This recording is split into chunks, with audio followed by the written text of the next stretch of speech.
Welcome to Tell the Damn Story, the show that explores the many ways to navigate the successes and failures that aspiring and struggling writers face to make your journey that much easier. Ladies and gentlemen, welcome to Tell the Damn Story. I'm Chris Ryan, writer of Little Bit of Stuff.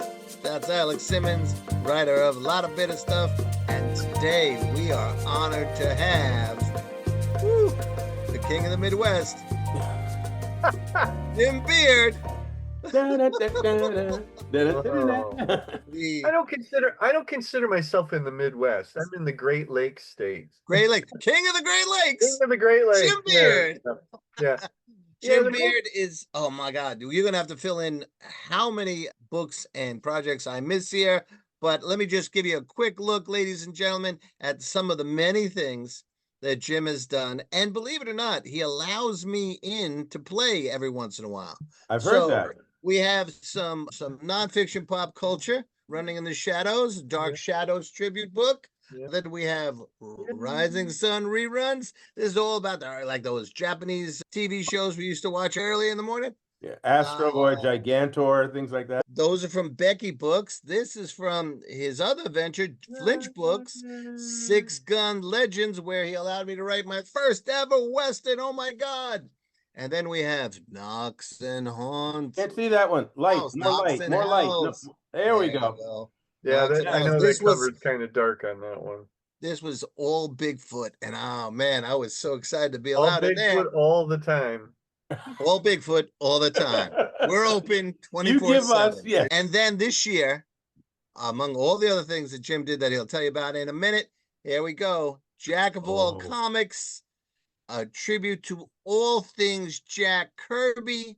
There's a chapter here from all these great authors on every major project that Jack was the genius behind.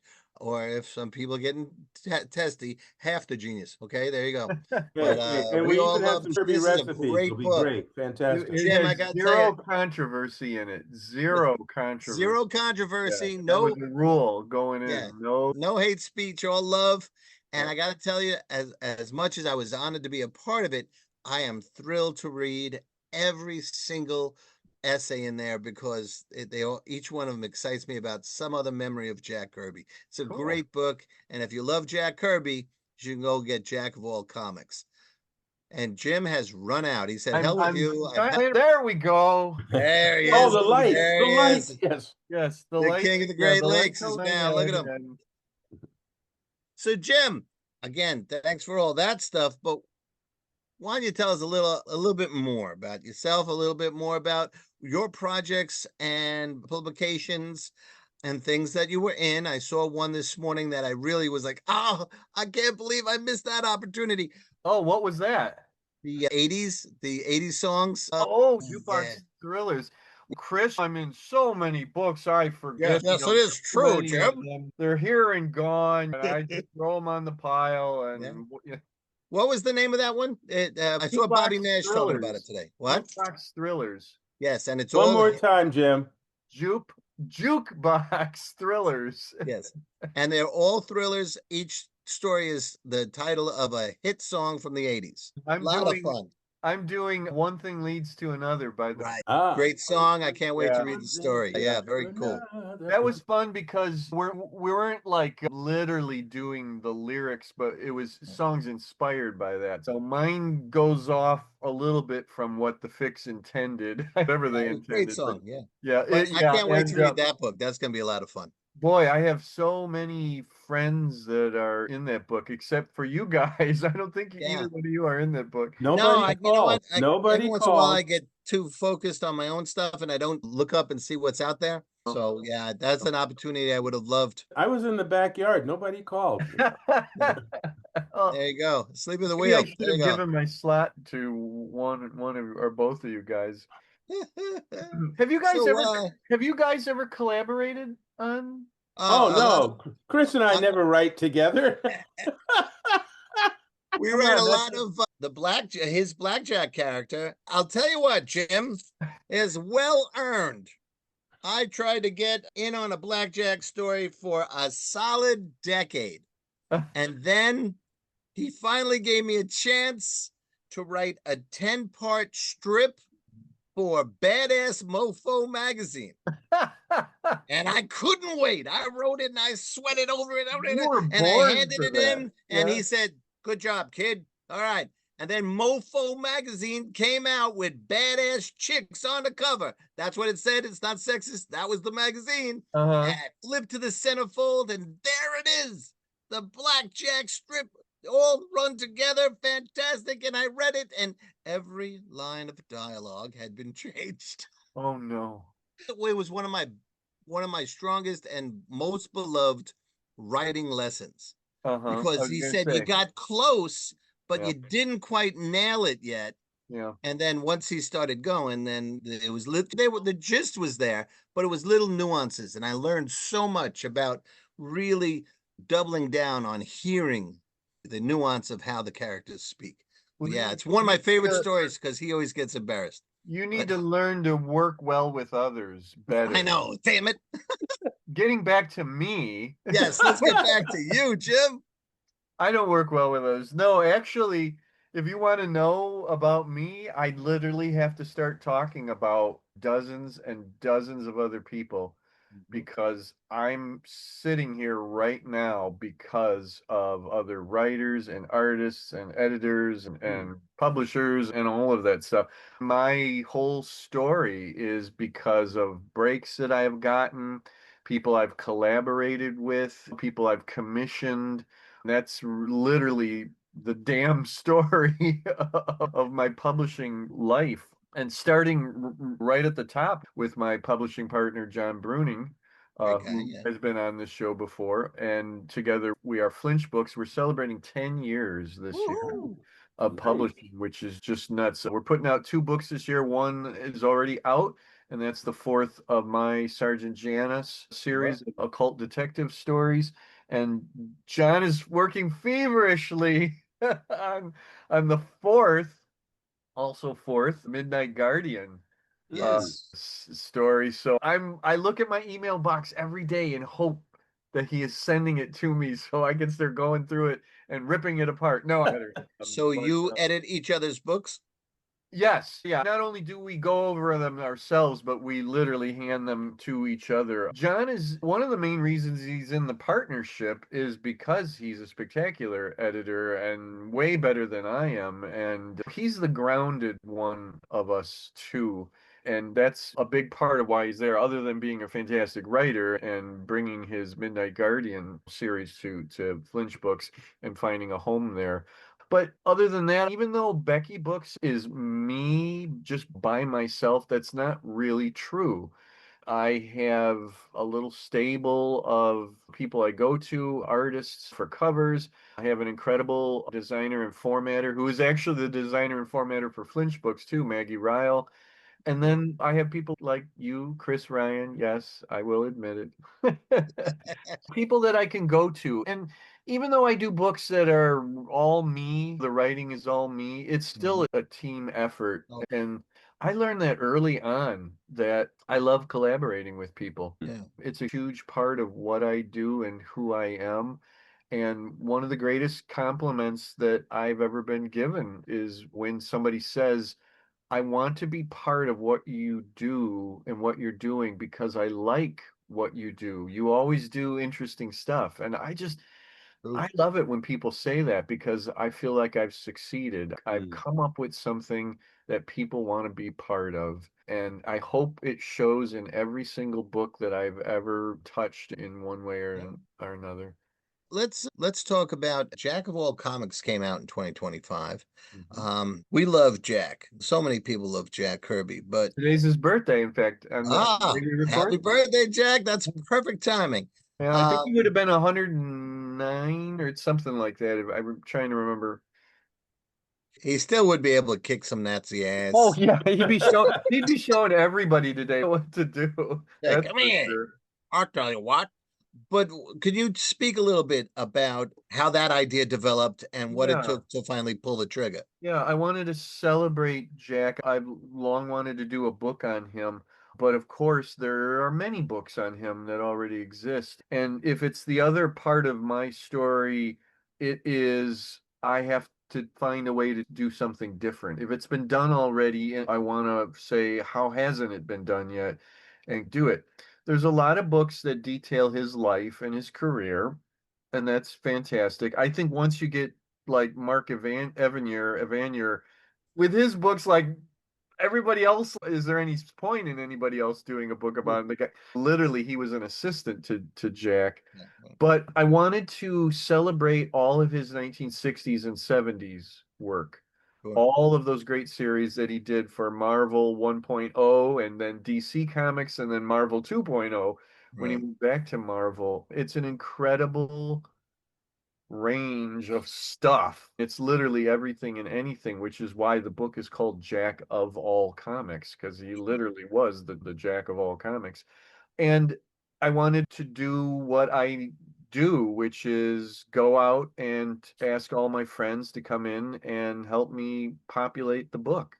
It's essays, one essay per series that he worked on from 1961, Fantastic Four #1, Yep. all the way to 1978. And I think that goes up, that's like Devil Dinosaur. I think It's that's one somewhere of in the there, last ones. one of those ones. And it's not fully a love letter. I said there's no controversy, but what we did was it's more or less a celebration of his work. But I said, all right, everybody, talked about what makes it cool. What did he do that was really cool, interesting, worthy of comment?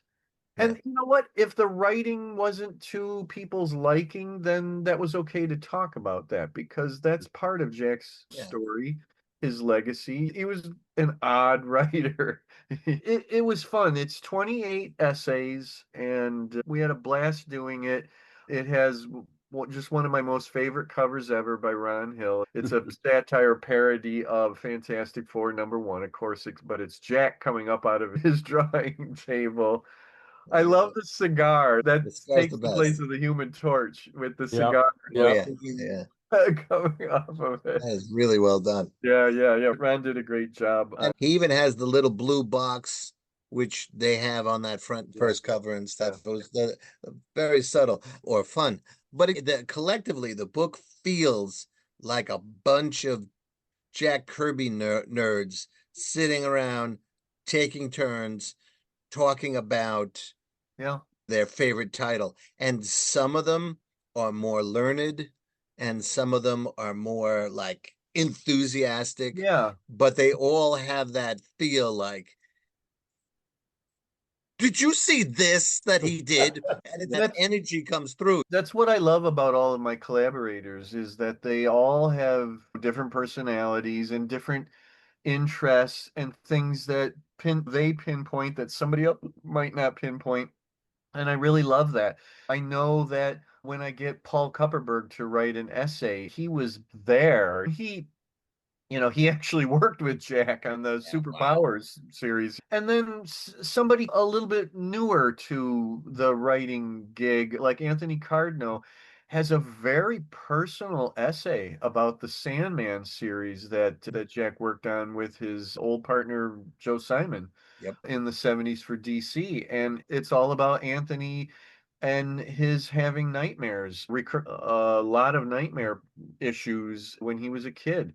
And that series is about nightmares. Yep. So it's everything and anything. My own essay is a little on the personal side because when I started putting it together, it's about first issue special. I took that because I know nobody else would want that. But I realized that the Manhunter issue that he did for that's the very first new at that time Jack Kirby comic that I personally saw.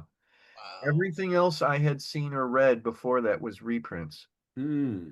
I missed the fourth world by about that much. I came in a little too late Right. to that. I didn't see some of those fourth world characters until other creators had picked them up and started working with them. Bob Haney had Mr. Miracle and Brave and Bold. There was the New God stuff I that people I had loved. Mr. Miracle. Yeah, I'm sorry. I wrote Mr. Miracle. No, Bob Haney. No, Oh, you mean the actual Mr. No, yeah, the actual character. No, Bob Haney. Yeah, yeah. Okay, Bob Haney. And he also had the demon. So other people started using them or Interesting, whatever. yeah. But Sure, yeah, sure. my dad bought me the first issue special with the Manhunter, and I loved it to death. And it's still one of my most favorite Jack stories, Sure. comics, along with Sandman #1, which is just huge with me. I remember I had read the older version of Sandman from those JLA, JSA summer team ups. So Yeah. when I came across Sandman #1, and it's a whole different thing, I remember what, wait, what? Sure. But it was Jack. So I just said, hell with it. Let's see what's he doing?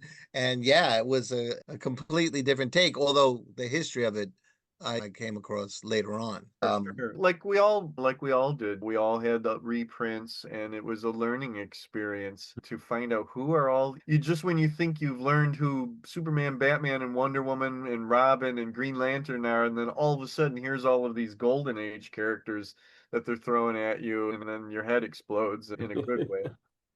Yeah. With Jack, it always seemed to be another layer of the onion, because as kids, whatever you find and you read, you're reading and you're absorbing the color pictures and that kind of, you don't really understand how the images are why they're exciting and all that sort of stuff. Very true. Very true. And then you get a little older, get a little more experienced, Yeah. and you might move away from Jack. But inevitably, everybody moves back and says, wait a second, look at the power of this page. Yeah. And then later on, there's a whole other layer where you're like, look at his imagination. Yep. There was so many ideas that came out of that, yes, the partnership, but so much of it was Jack would come in and Stan would be like, who the hell's that? Oh, it's the Silver Surfer. And it would just issue after issue of creation. Absolutely stunning. Yeah. And to this day, we're still seeing iterations in the movies and all that sort of stuff Oh, where I'm sorry, Jim. What were you going to say? Because Chris said something that triggered something. Oh, just that. Now I'm forgetting. What? Wait, what? Chris, what were you saying? I was talking about the layers of the onions. You Yeah, read yeah, it, yeah. then you see the power of the page, then you come Yeah. back and Oh, you're stunned by the He got it. imagination. He so got I it. remember what it was is that you said we didn't fully get what we were seeing at that time as kids. And the other thing was is that a lot of us didn't know names. We weren't really learning the names right away. I didn't even bother much to look at credit boxes, and we were getting them in the 70s in the early 70s when I came in. But I knew that Jack was that artist and that I liked his stuff. Now, I think I knew that he was also the guy that did Fantastic Four. Jack's art really changed, even from 1961 to 1971, over those 10 years. It's an incredible change. Some Yeah. of that's the inkers, but he got more abstract, I think. Yeah, and I think it's literally because that engine that was his brain just kept driving, and to get those things out on the paper, that's how that style that we think of today as Jack Kirby, I think, was created. That, as they say, knees like bricks. Yes, Yeah, yes. they always say his knees and characters look like bricks and had bricks in them or whatever. But and then you started to learn the names of people. Maybe Stan Lee was like one of the only names that you really knew Right, back as a kid because it always said it really right. big. Stanley and Stanley's soapbox and all that stuff. Yeah, Stan Lee presents. Oh yeah, and on the front page of every issue. Yeah.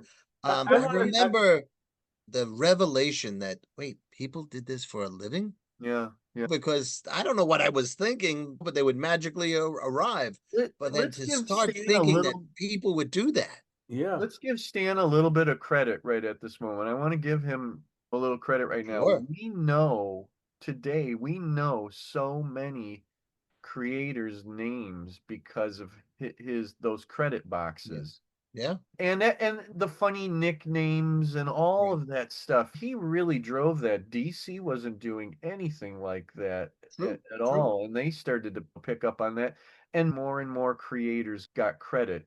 more so than just the writers and artists. Stan was crediting the letterers. That's right. He was poking fun at them a little bit, but still, I'm actually as almost as much a fan of Stan as I am of Jack. So. Yeah, and I would point out that I used to, because I live here in New York City, and back in the day, we only had three major channels. We had CBS, NBC, and ABC. And I always looked at Marvel and DC a little bit the way I looked at television at that time. CBS had this sort of the suit, the tie, the white shirt, the button up. They were very conservative. NBC was colorful and dashing, and they had the peacock symbol, and a lot of the shows were like very had pizzazz to them. And ABC was you're sitting around on the sofa in a t-shirt with a can of beer. And it was They were always Gold kind of Key, vibe. right? Or Charlton. that was the gold Right. key. Yeah. It was that vibe, right? So I looked at Marvel like NBC. It had pizzazz, it had charge and energy to it, it had personality to it. And DC was CBS. It was pretty much conservative. We do I the love same that thing all the analogy. time, every I time. love that. I might use that sometime, Alex. yeah. That's great. I was always thrown when people would have that argument, who was better, DC or Marvel? That's like saying, okay, you can choose the left side or the right side of the buffet. I wanted the whole buffet. Just give me everything. Why? Yeah, What do I right. have to Yeah. choose? I Yeah. definitely got more DCs as a kid, but that was because of my dad's Sure. buying decisions. I never said I want that and that. He just bought me comics. Yeah. And I get it. He was buying stuff that he seemed to recognize, and I Yeah. And recognized they'd been around longer in as that an respect. adult. My dad would have known who Superman and Batman and Wonder Woman were, and maybe the Flash and Green Lantern or whatever. But like Spider-Man and some of the other ones, they weren't as familiar to him. And yeah, those things had a different feel to it. I say this a lot. I used to peek at the Marvels on the spinner rack at the drugstore where he bought me my first comics, the Colony drugstore in Toledo. And I'd look over my shoulder, afraid that like my dad would come up, or maybe the people who ran the store or whatever, and they would catch me looking at Son of Satan or Peep show the comics. Defenders or Man Thing or Werewolf Yeah. by Night, even the Incredible Hulk. My dad bought me some Incredible Hulk books every once in a while, but though they were the adult company, they were the illicit company, and DC Rebels on the street. Yeah. safer. Anyone who would name a summer special giant-sized man thing cannot be trusted. But yeah, I would have wanted more Marvel when I was a kid, but I was very happy. My dad bought me a Sure. lot of DCs and stuff, Yeah. and then some Marvel, a lot of Spider-Man. Maybe Spider-Man seemed a little safer. Who knows? He also broke through in ways and in bigger ways than others did. Yeah, very much. Yeah, into the greater culture, sure. Yeah. Yeah.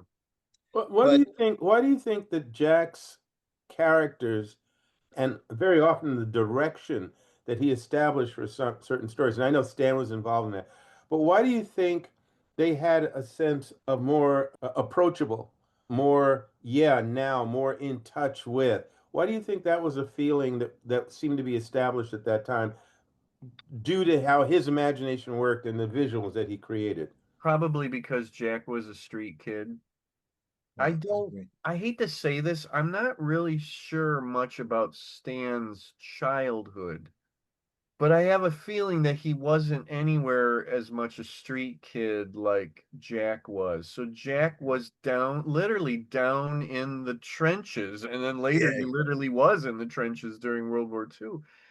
Yeah, Jack just always seemed to be the personable one. And as much as he's known for his cosmic epics, he's seems to be the more grounded of the two. And it's got to be because of the hard knocks of growing Yeah. up in basically the slums and all of that. And then witnessing the war firsthand. Stan was drafted and all of that, but as far as I know, he didn't see action. Jack Right. was literally They would put him point. He shooting was the point guy. yeah, he was in battles in France and all of that. But in some ways, I think maybe that cosmic stuff came out of Jack the Dreamer, like looking up from where he's at. I think it's Oscar Wilde. We are all in the gutter looking up at the stars. Maybe that's a kind of a way to, coalesce Jack's life.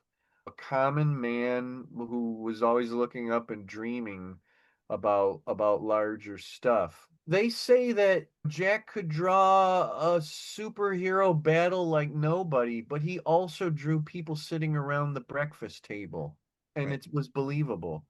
The Fantastic Four were around the dinner table, the breakfast table, almost as much as they were going into the negative zone or something like that. And I just think that's so huge a part of what he was and what he did. In some ways, Jack's world, now that you're saying this in particular, it heightens it for me. Jack's world, or his way of presenting the world, reminds me a lot of the ways of Will Eisner Mhm. also presented stories. Because again, he did stories about the people, even his spirit stories, his short stories. Sure. A lot of times, the spirit made a cameo, and the story was really about the characters that were a nebbish little guy who has this extraordinary scenario, or a purse snatcher, or a little low-level thief, and something that happens to him in 6 pages and has his comeuppance. It was about that day-to-day life of these characters. Oh, and yeah, there's this mass hero with gloves. Yeah. And so Jack sometimes made us feel like Ben Grimm walking through Hell's Kitchen. You had a sense of that neighborhood Yeah. really existing, that feel of those characters having grown up around that neighborhood. Yeah. And Well, then there's this fantastic creature. I'd layer one other observation on Jack. If you look at his pre-World War II, or his stuff that he did before he went into the service, the comics then were a little sloppy in their presentation and that kind of stuff. His characters are more elongated and all that stuff. And then he goes to World War II, sees battle, sees all that danger, survives all that, comes back, and the superhero market is gone.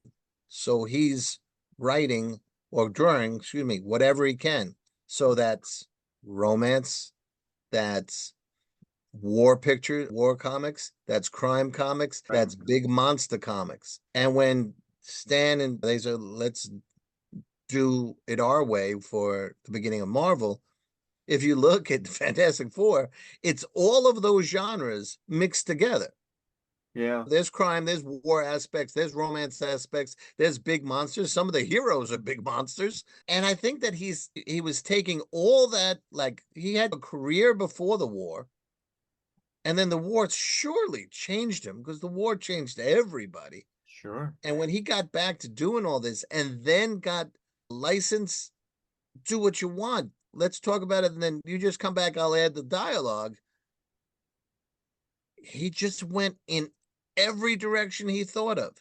And it went further. The development of his style and the concepts, just through those first 100 or so issues of the Fantastic Four, it's amazing how it explodes. I don't know if we saw another example of that kind of range of imagination from any creator. No, And that's why we celebrate it in Jack of all comics. What were you going to say? Literally, that's why he's the king of comics, in Yeah. my opinion. And I bring that up in the introduction to Jack of all comics, is that for me, it comes down to one thing, and that's the influence. Yeah. He influenced so many arms of the comics industry. And you know what? Nothing against Will Eisner, Neil Adams, any one of those guys who sometimes is brought up as, no, that's the king of comics. Their range wasn't anything like Jack's. Jack literally touched every genre ever in the industry and created some of them, or co-created it, or whatever. To me, that's why he's the king of comics. You can trace so much back to the guy. And I'm sure if you added it all up, every creator, if you ask them who their influences were, Jack has probably mentioned more than anybody. Oh, yeah. It's got to be. And not Will Eisner. And I love Will's stuff. But it's down this one avenue for the most part, and not too much out of that. With the at all. exception of Not that like contract Jack. with Contract with God was a little different for him, but that was pretty good. I would say that literally, I don't think for us anyway, there's any assumption here that they were in competition in any way, shape, or form. I think Will did what Will did, and Will's influence to storytelling in comics is a whole nother discussion for sure, because he did influence a lot of people. But I think what you're talking about with Jack is absolutely on point. His imagination, and I think this is a good clarification for our audience. There is, we had this conversation, a similar conversation with another interview that we did. The limits of our creativity are sometimes imposed on us by either society or it's a lack of self-confidence or whatever. And so whatever creativity we have goes down this particular tunnel or walks this particular street or stays in this particular lane. Whereas some people go, yeah, what if I do go this way? What if I try that? What if such and such is looked at in this perspective as opposed to this perspective? And I think Jack was skilled enough and had the talent enough, but also was at a great point in time where the ankle bracelets were taken off and he was able to run in whatever direction he wanted to go. And absolutely, Chris has said this, and I know I say this to a lot of my students. Our art is absolutely influenced by who we are and where we come from and what we believe in and the things we are trying to understand and explore. And what Chris was saying a little while ago about Jack's life prior to the war, and then what he saw during the war, and then coming home afterwards and making the adjustments to normal life, all of that was a part of who he was and what was happening to him, and could be more than likely explored through his art and seen in some ways through his art. I think it's a tribute to him in particular to have gone through what he did, from poverty to battlegrounds to the changing of society, and still have the kind of imaginative power that he could create for decades, just moving forward, always exploring. I think that's one of the things that makes him very much the king of comics and very much one of the most powerful influences in the comic book industry. Jim, do you have anything else you want to say about Jack of all comics? Because I'm going to take a big risk with the next transition. Okay. No, other than Go buy it. I don't think, don't ask, just buy it. Right? There you go.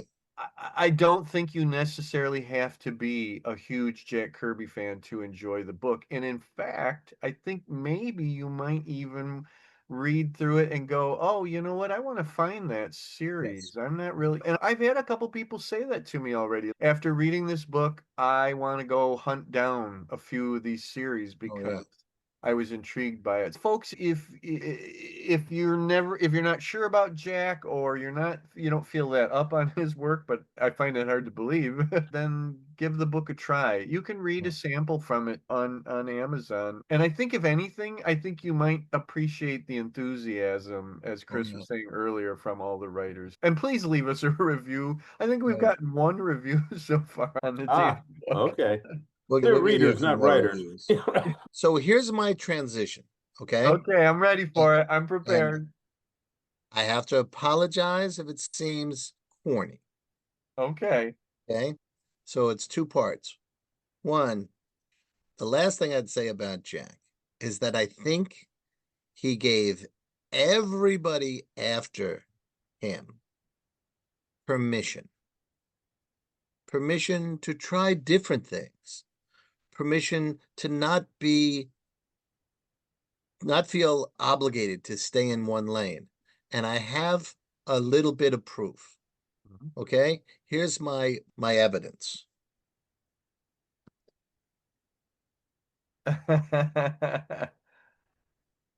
Now watch out, because I don't know how comfortable I feel being compared to Jack Kirby in I'm that not sense, comparing you directly to Jack. I'm saying the permission Oh, he you gave weren't. Oh, okay. still influences us. Yes. Still influences.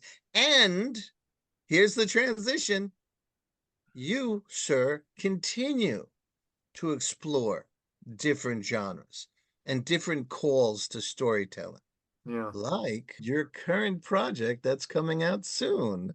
Transition completed. I love it. I'm sorry. I wish I had the book to hold up right now. It's not. Danger, Will Robinson. Danger. As of this recording, it's in with the formatter and designer, and I'm hoping to get it back before too long and be able to publish the thing. But yeah, It's about it. What is it? What's it called? it's called Shudder Stories, and that's Shudder.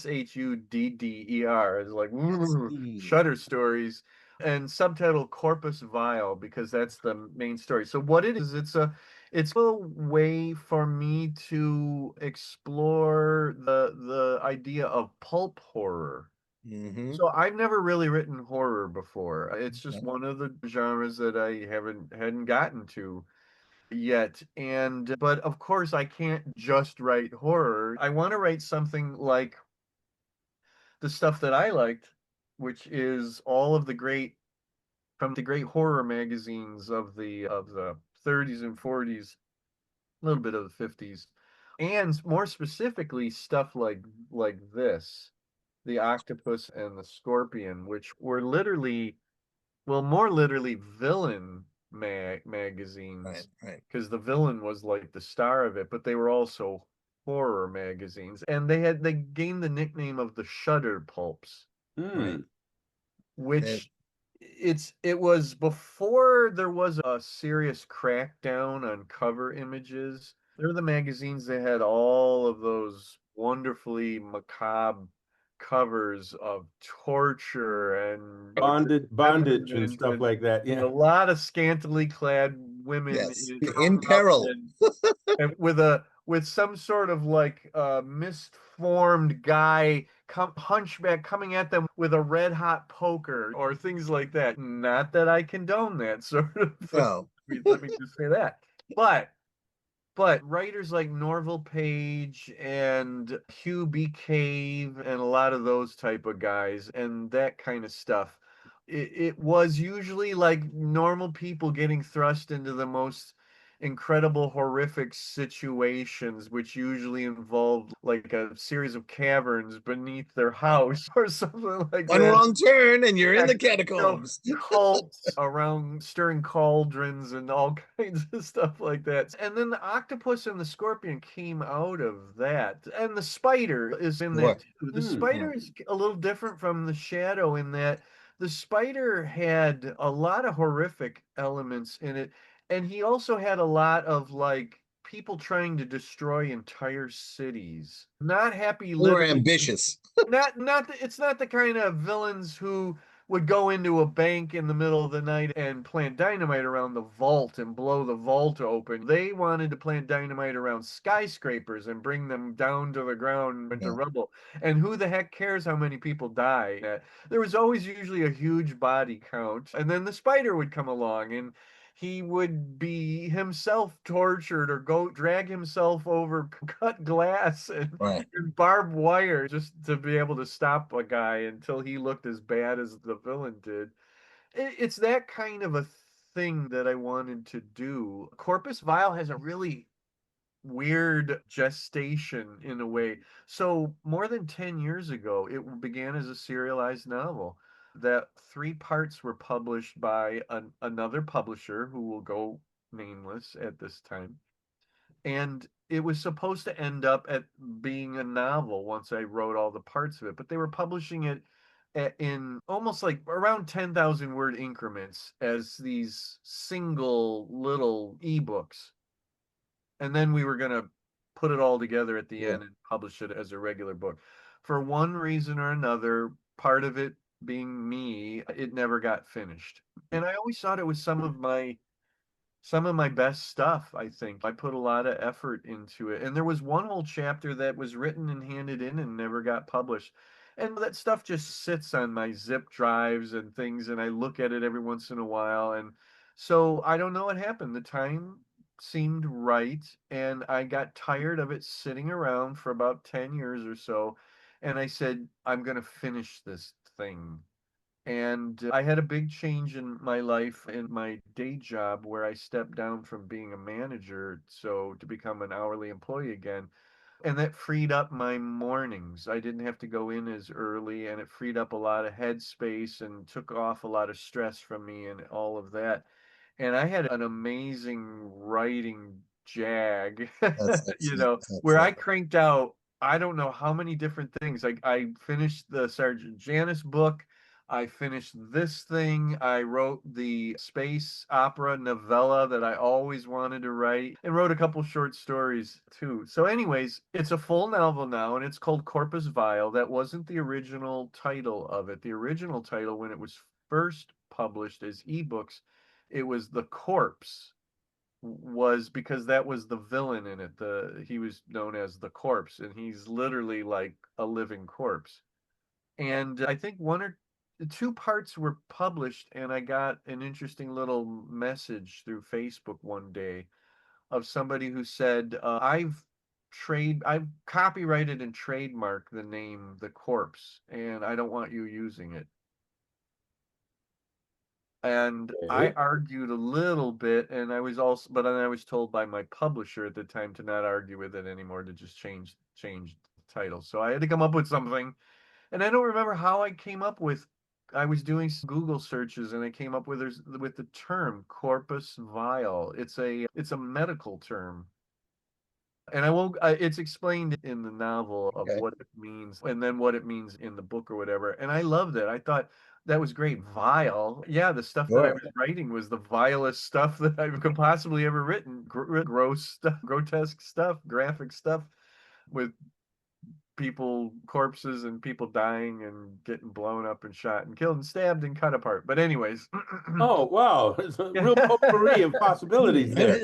I know. Well, it's Right. possible. So I finally finished it. I took what I had already written, I went over it again, revised it a little bit, and then continued on from there. And it was really fun picking it up after having put it down for so long. I had to reconnect with the character, remember what the heck I was aiming for at the end. Can you say more or talk about the experience of looking at this piece of your writing that you hadn't really spent any time with in a long time? Yeah. And what did you do? How did you find your way back in so that you could write? Was it a page one rewrite? What happened? Talk No, about I don't usually do that. It was definitely a reread it. because every once in a while I would look at it and read little sections of it and I'd go, "Damn, that's good. Why don't I do something with this?" It was to me it was like painful. I told myself, "You spent some time on this and it's just languishing. Why not do something with it?" Yes. And I had always had the outline a little bit on paper, a little bit in my head. I knew where it was supposed to go and what I wanted by the end. But what really was the thing that helped me was that I had to stitch it together Okay. because it was four parts. Three got published. There was four parts altogether.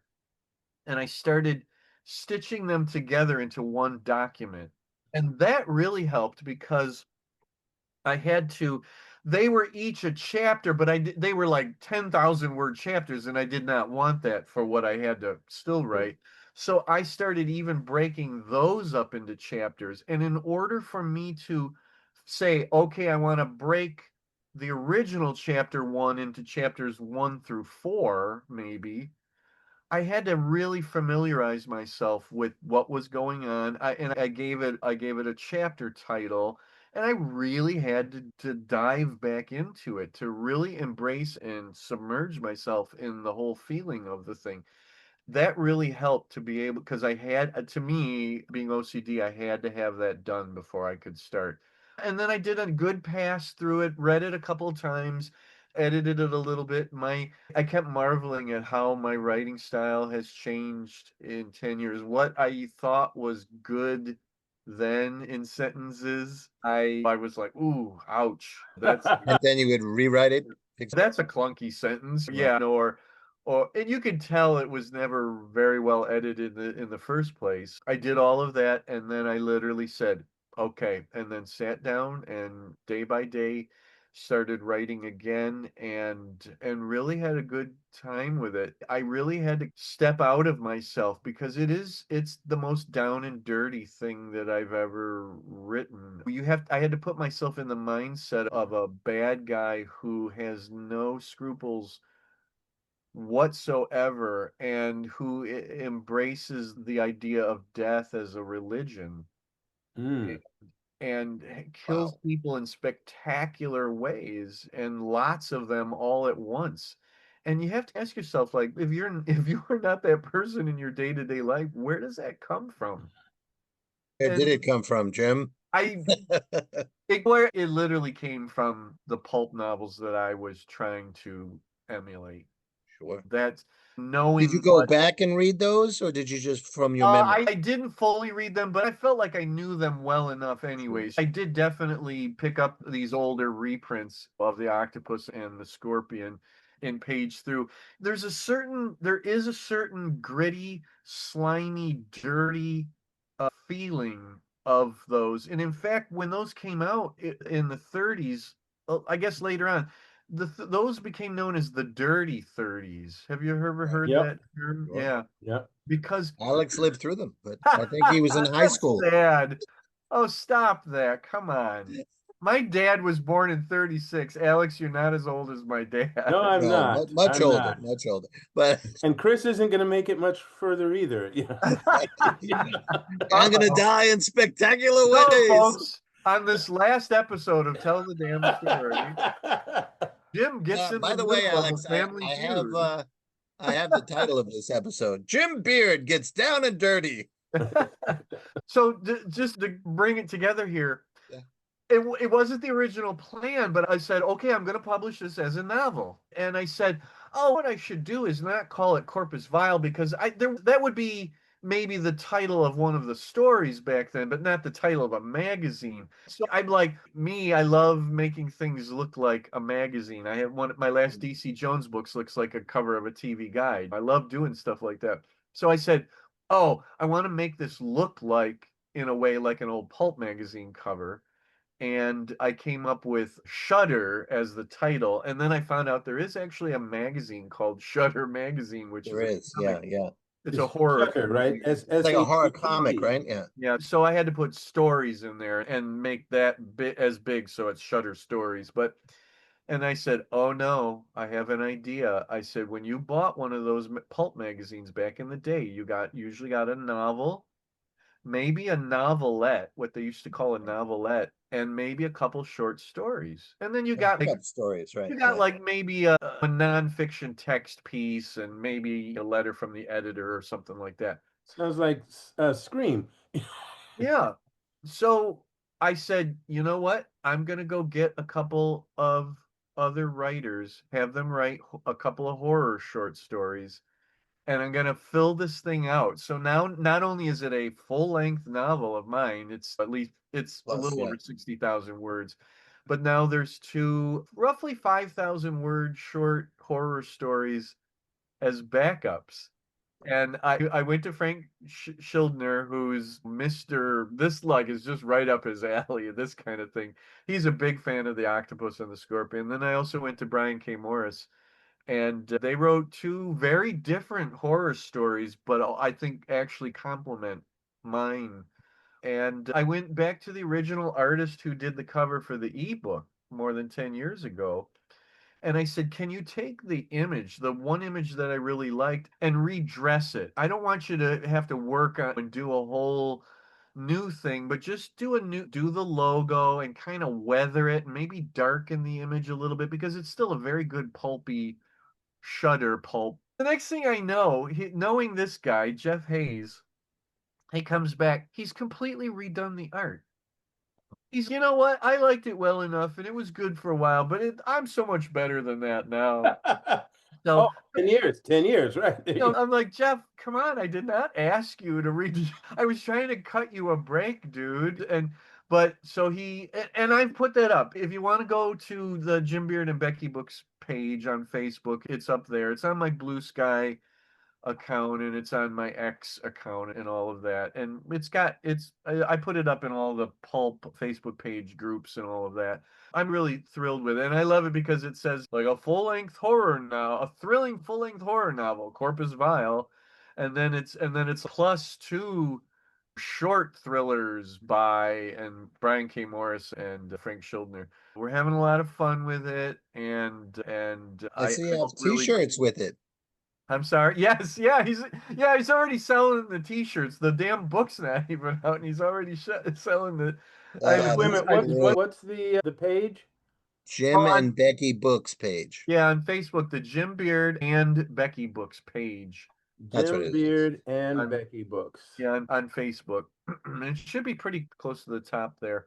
It's hard to see it here, but Just I want to point out, it's not modern horror necessarily. If folks are listening to this and they think it's maybe sounds a little intriguing, it's a specific brand of horror. There you there go. it is. Yeah. I love what he did to that. That's still the basic idea of what the original illustration was, but it's 10 million times even better.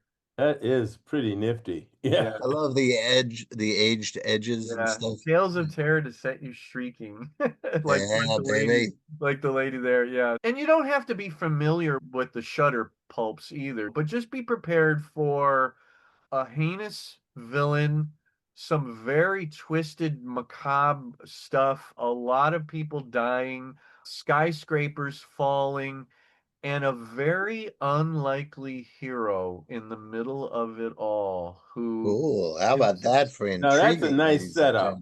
gentlemen? he himself is a disgraced ex-district attorney who doesn't know what to do with himself, but this event comes along that changes him, and he changes himself to be able to fight it, even though the city doesn't really want anything to do with this guy anymore, but he's going to save the city whether it kills him or not. Oh, very Wow. cool. Very cool. When can we expect this out, Jim? Okay, it will be September. I'm really hoping it's going to be by mid-September. I have a show that I'm doing in on the 27th and 28th of September September. Yeah. in Toledo, Ohio, and it's an outdoor show. I have rarely ever done an outdoor show, but I bought myself one of those canopy tents. Sure. And books don't usually do that well outdoors, especially in the summertime. But I'm keeping them out of the sun and the rain and everything like that. But everybody can help me if they come and buy a bunch of books and save them from the elements. That's But right. anyway, Save them from the elements. What a great Plus way to that put it. cover. Yes. if I get this uploaded and published by mid-September, that's enough time for me to order copies and have Copies it and have them at the debut it show. at this show. So that's my That'd be goal. cool. My formatter designer is so good right now that she's getting more and more in demand for her graphic design little business that she has.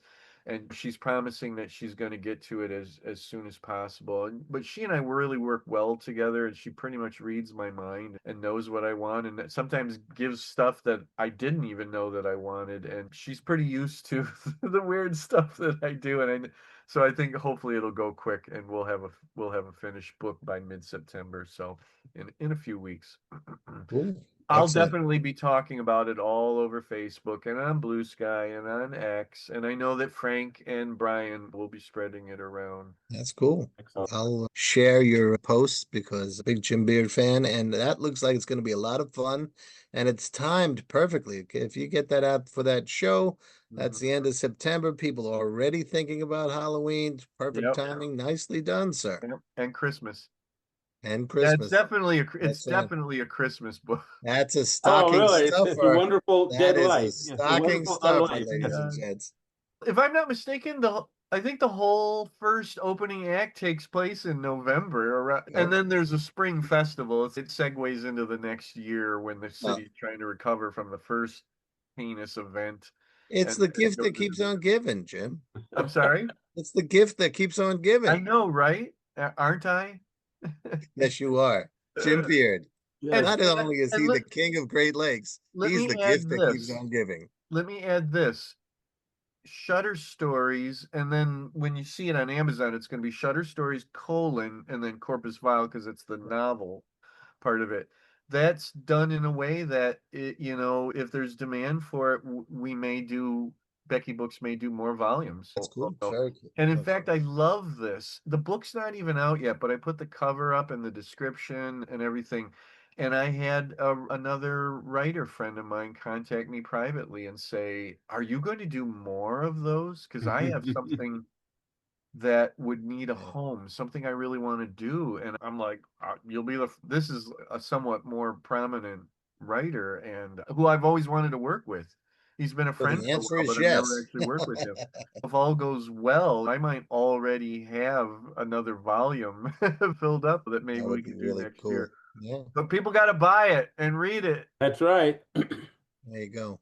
We have to Spread sort the of word. round this off here. So I'm just wondering, Jim, is there anything that we didn't touch on that you would like to share with the audience before we say arrivederci? Yeah, and I mentioned it really quickly is my space opera novella. And it's funny, it's like I don't have a copy of it around me somewhere. It's again, it's another one of these things that has been building in my brain for that was almost 15 years that I wanted to write it. Is it on And Amazon? yes, it's called Treble Swift and the Solar Symphony. Oh, And gee, again, that's a tongue twister. yeah, it's space opera, so it's in the vein of Star Wars, Battlestar Galactica, especially Battlestar Galactica, Captain Future, all the great pulp space opera I'm stuff. sorry, give me the title one more time. Treble Swift. Treble, as in like a musical term, treble, Swift, Uh-huh. like Tom Swift, and the Solar Symphony. It's got a gorgeous purple cover. Oh, okay. I don't know if I can get this as large an image as I would like because it's on Amazon and they've got their funky little Sure, way sure. of doing it. Let's see. Can Can you I? attach Yes, the I can do cover? this. Okay, so then maybe I can do this. Yeah, I should be able to. Here we go. Share. And Oof. there we are. Look at There that. you go. How about that, I man? love this cover. This is Adam Shaw, who's another amazing artist that I know. I literally write stuff just so he can do the illustration. And then that's Maggie Ryle, my designer, who did the trade dress, the logo and the whole thing. Wow. That's to emulate. I showed Maggie a photo of the cover of the novelization of The Empire Strikes Back. Sure. And I said, "This is what we're going to emulate." And she did a fantastic job. I'm so proud of this. It came out to be exactly the way I wanted. It's a novella. It's between 30 and 40,000 words. So it's a good, quick read. I can't. It's a good read, as in clarinet, but bump. Oh, Yes, as you can see, the character down there is holding clarinet, and the music very much figures into what's going on in there. Obviously, it's the Solar Symphony, but it's traditional space opera, but I think there's a twist to the setup to the fleet that our main character Treble Swift belongs to. He's a pilot in a fleet of ships. It's a unique twist to their setup that okay. I think that maybe I might be the first person to ever do something like that. We'll see. Oh, very And this cool. is available on It's Amazon. yeah, that's another book that's getting a little bit lost or whatever. I'd love it if people would check it out and give it a read and tell me what you think. I'd love to write more. I have more volumes and stories in my head and I'd love to do more of them. So I really appreciate this opportunity to spotlight this one. What the Oh, heck? What do you This think it's our we're here pleasure. for? also this year. Darsh darn Jim, it. it is always a feast to talk to you. There's so much great stuff. We covered a lot of Jim Beard ground there. That's what happens when you talk to the King of the Great Lakes, ladies and King gentlemen. of the Great There. Lakes. But it's been a real pleasure, Jim. Same here. Any last words, Alex? No, I just feel truly lazy. Yeah. In other words, Jim I put Beard's it in killing us here. He's killing us. I put him to sleep. I haven't. I obviously have not done enough with my life, and I must fix this. You know? Oh, I get it. No, Yeah. oh, no, listen, that's half my year. The other half is literally me laying on the couch watching MASH reruns. So no. And slapping myself because I can't get off the couch and write. No.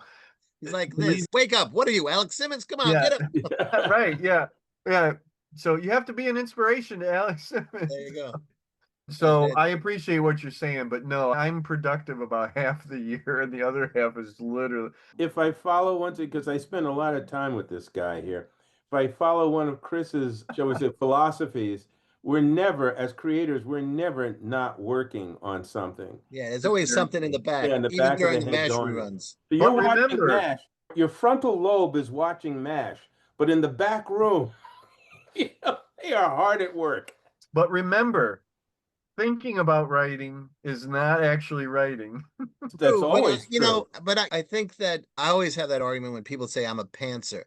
And as even Stephen King's not a true pantser because when he goes to bed at night, he thinks about what he's working on and he thinks about the next scenes. Yeah. Same thing with Joe R. Lansdale. He says he's a pantser, but he says, I write about 3 hours a day and then I think about what I'm going to write the next day. That's planning.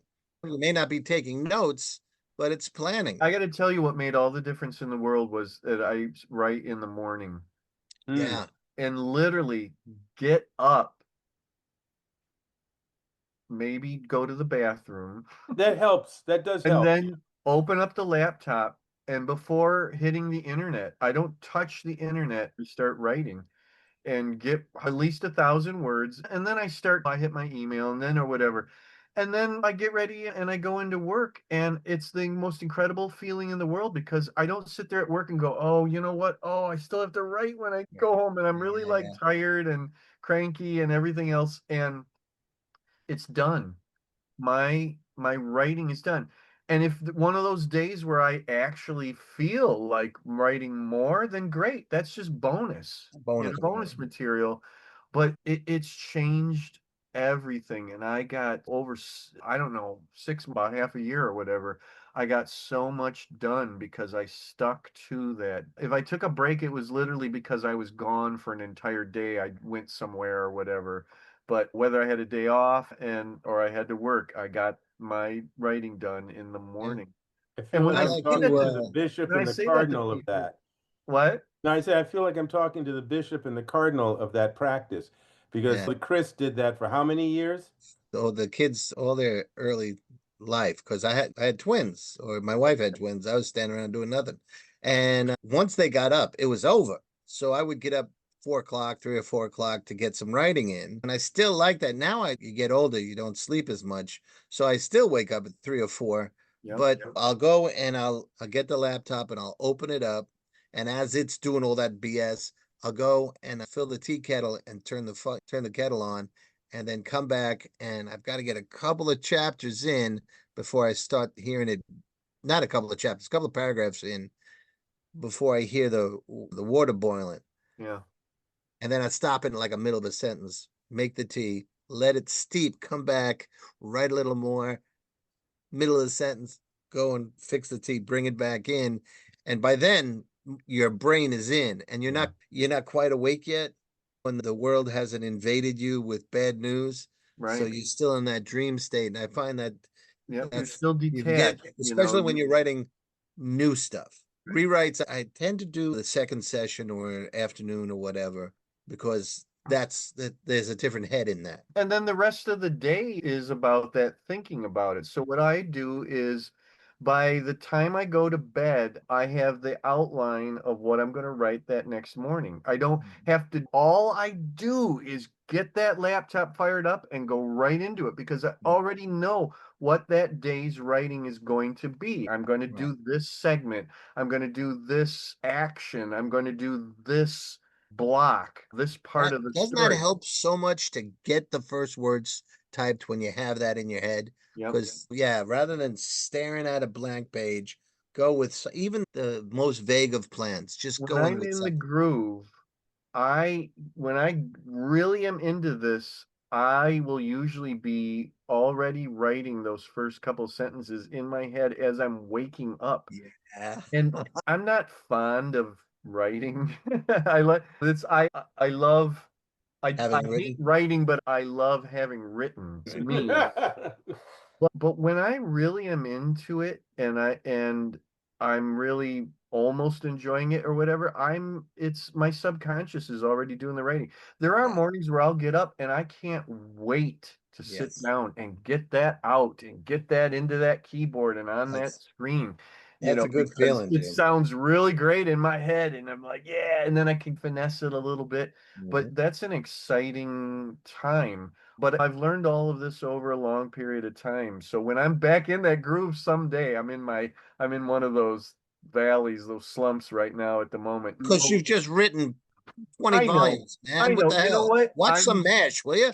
I think I think I've already published 4 books this year, and I think that the Corpus Vile or Shutter Stories will be number 5 or something Like I that. said, I'm not doing enough. Okay, guys, Alex, I we gotta say this close to it. everybody. Alex, it's quantity, not quality. I can do a lot of quantity, but not.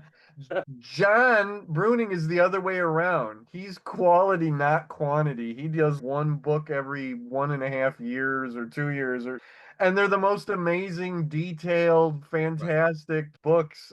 Yeah, pristine and yeah. Well, He and I are so again, opposite on that, and I'm just Which is turning that's this why it into works. That's why it Which works. compliments, right? yeah, come on, Papa needs a new pair of shoes. Let's Like, come on, go. okay, yep, and there's another book. All right, publish that one. Here's another one. Jim, when we have you on next time, and Uh-huh. I'm looking all Oh, angry, there's actually going to and be I'm one holding today? up 20 different blackjack titles, it's your fault. Okay, okay. Okay, so Don't let me have all the fun. Come on, come on. guys, it's really been great talking to you. Chris, as always, absolutely. Always, sir, Folks, always. what do you want Chris to tell you to do? Like, subscribe.